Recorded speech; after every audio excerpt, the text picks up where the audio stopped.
Ito guys, may nakalaban akong TP Gods na banana.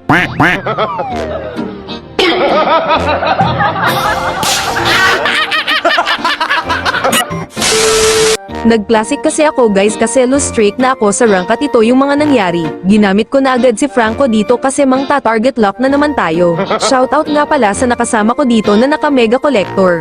Bakit mo ba? Umpisa pa lang naiirita na ako sa banana na to kasi ang hirap mag-invade dahil sa pusa niya. Mamaya talaga yan siya sakin. Sa gigil ko sabi ko na dito lock na. Huwag kayo iiyak. Kaso ang daming papansin ayaw ako tantanan gustong gusto makaisa sa Franco ko hala sige tikman mo yung ano ko. Ay, psst, wait, bad yun ha. Ang galing naman magtago ng nana na to pinaglihi ata to kay Helkert eh.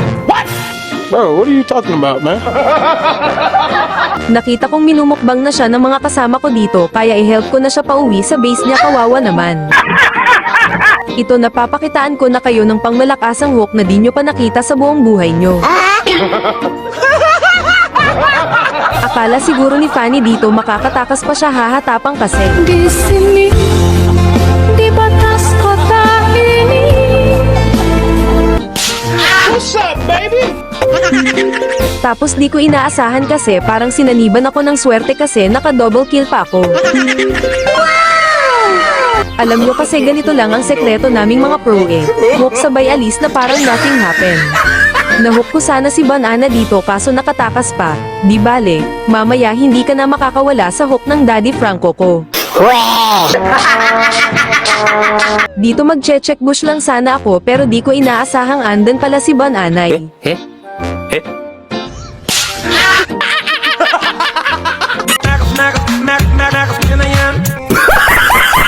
Parang lumaki na ulo ng nana na to may gana pang magtipi. Get over here! Huwag kasi talaga ako matipi-tipihan dapat ako lang. Ewan ko ba pag ako na nag-Franco sure win talaga eh. Naubos na sila dito kaya tinapos na agad namin syempre baka mag-my turn pa yun sila lalo na yung banana eh. Himbing ng tulog napagod ata kakatipi niya. Ang lakas ko talaga kasi mag-Franco. Mas malakas pa ako sa mga pro kasi sakin talaga sila natuto. Kaya kung sino yung gustong makalaro ako at mang-trip sa classic comment lang kayo at sasamahan ko kayo hanggang malus streak mga 10. Google! Wow sana all, MVP na silver. Syempre ano pa ba, report yan sila sa akin lahat.